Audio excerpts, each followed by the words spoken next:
किसी ने बहुत प्यारी बात कही है कि ज़िंदगी जीना आसान नहीं होता और बिना संघर्ष कोई महान नहीं होता। ज़िंदगी जीना आसान नहीं होता और बिना संघर्ष कोई महान नहीं होता। अरे जब तक न पड़े किसी हथौड़े की चोट तो कोई पत्थर भी भगवान नहीं होता, कोई पत्थर भी भगवान नहीं होता है। अगर ज़िंदगी में हथौड़े पड़ रहे हैं तो समझ लेना कि हमारा जो पत्थर है वो भगवान बनने वाला है। तो ज़िंदगी में हर चीज़ का हमें स्वागत करना चाहिए, क्योंकि अनुकूलताएं इंसान को नहीं बनाती हैं, प्रतिकूलता है इंसान को बनाया करती है।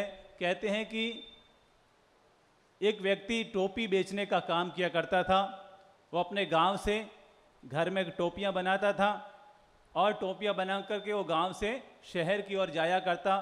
शहर में टोपियां बेच करके वापस अपने शाम को घर आ जाता।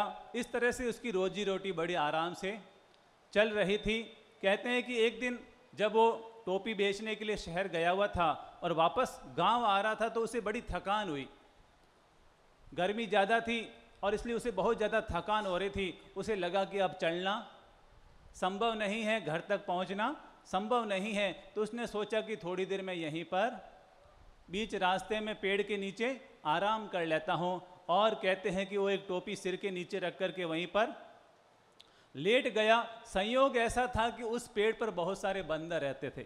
उस पेड़ पर बहुत सारे बंदर थे और बंदर तो मालूम ही है उनका काम क्या है, मस्ती करना। बंदरों का क्या काम है? मस्ती करना, इधर से उधर दौड़ना, इधर से उधर कूदना। और कोई भी चीज़ दिख जाए, कोई भी चीज़ मिल जाए तो फिर धमाल चौकड़ी शुरू हो जाती है। और बंदरों ने देखा कि नीचे एक बहुत बड़ा थैला रखा हुआ है और थैले में कुछ सामान है। तो बंदर नीचे आए और थैले में क्या रखी हुई थी? टोपियां। तो एक एक बंदर एक एक टोपी लेकर के पेड़ के ऊपर चढ़ गया।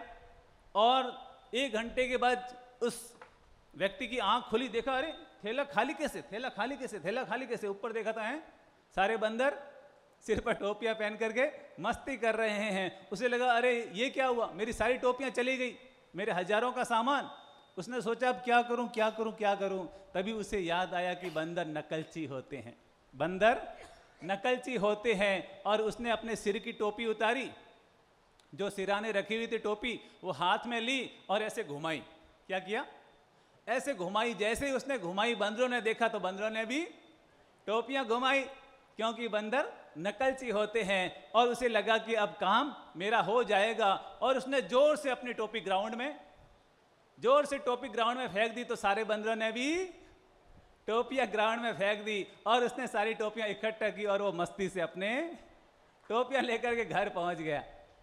और जब वो घर पहुंचा तो उसका एक बेटा था, 8 साल का बेटा। और ये घटना उसने अपने बेटे को सुनाई कि बेटा हो सकता है कि तू भी बड़ा होकर के यही काम करे।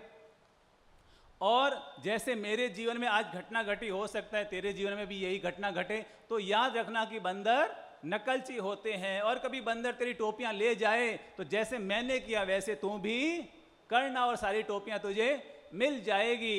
बेटे ने कहा ठीक है पापा जी, अगर मेरे साथ कभी ऐसा हुआ तो मैं भी आपके मंत्र को फॉलो करूंगा। और कहते हैं कि उसके पिताजी की डेथ हो गई और वो लड़का बड़ा होकर के वो भी टोपियां बेचने का काम करने लगा। एक दिन उसके साथ भी वही हुआ।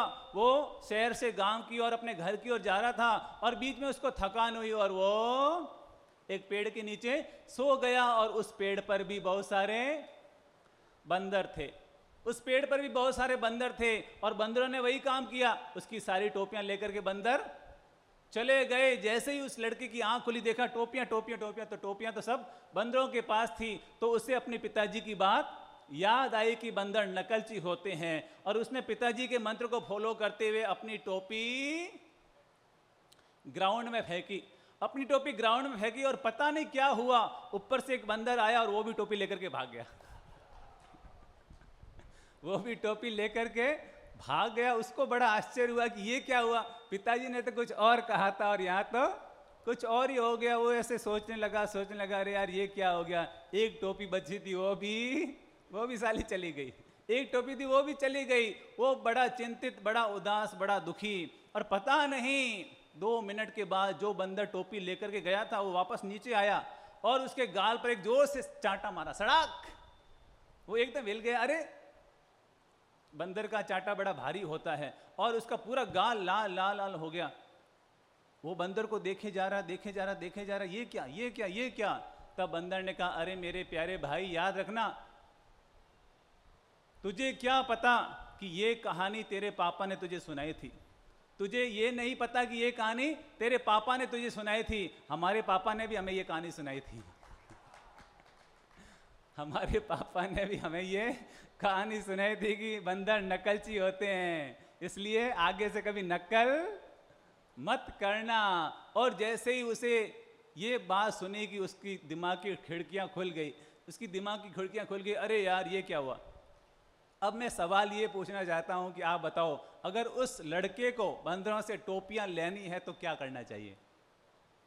क्या करना चाहिए बताओ, दिमाग लगाओ।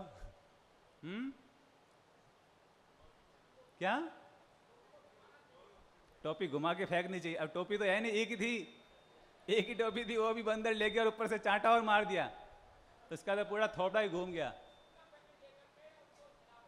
बिस्कुट का पैकेट लेकर के आना चाहिए। और किसी का सुझाव उस लड़के के लिए कोई देना चाहते हो तो बताओ।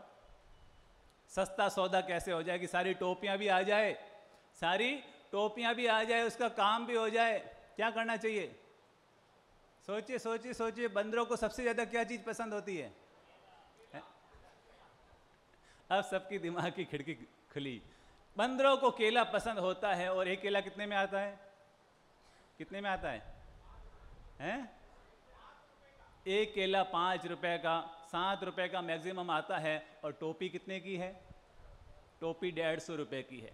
टोपी 150 रुपए की है और केला सिर्फ 7 रुपए का है। और वो लड़का शहर में गया और 100 केले लेकर के आया और एक एक केला एक एक बंदर को दिखाया, और बंदर नीचे आया, टोपी ली और केला दिया, टोपी ली और केला दिया। और धीरे धीरे धीरे धीरे उसकी सारी टोपियां इकट्ठी हो गई और उसको जीवन में बड़ा मजा आया कि आज बंदरों का पेट भरने का भी पुण्य मिल गया और टोपियां भी इकट्ठी हो गई,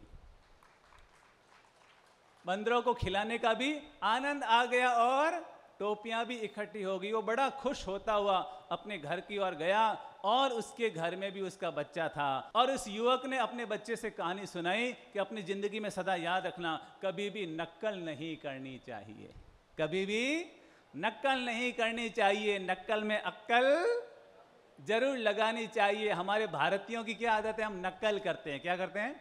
नकल करते हैं। किसी की अच्छी बात सुनी तो हम नकल करेंगे, किसी का अच्छा प्रोडक्ट दिखा तो हम उसकी नकल करेंगे, किसी की हमने कहानी सुनी तो हम भी उसकी नकल करेंगे। नकल भले ही करो, चल जाएगा, पर नकल में अपनी ओर से भी थोड़ी अक्कल जरूर लगाओ। एज इट इज माल मत परोसिए किसी को। एज इट इज किसी और का माल लिया और हमने एज इट इज दूसरे को परोस दिया, ऐसा नहीं। परमात्मा ने हमें दिमाग दिया है, अक्कल दी है, दिमाग दिया है, तो उस दिमाग का उपयोग कीजिए। अगर हम उस दिमाग का उपयोग करेंगे, सदुपयोग करेंगे, तो हम नक्कल में भी अक्कल लगाने में सफल हो जाएंगे। और जो इंसान नक्कल में अक्कल लगाता है, मानकर चलिए वही दुनिया में एक दिन समृद्धिशाली और अमीर बना करता है।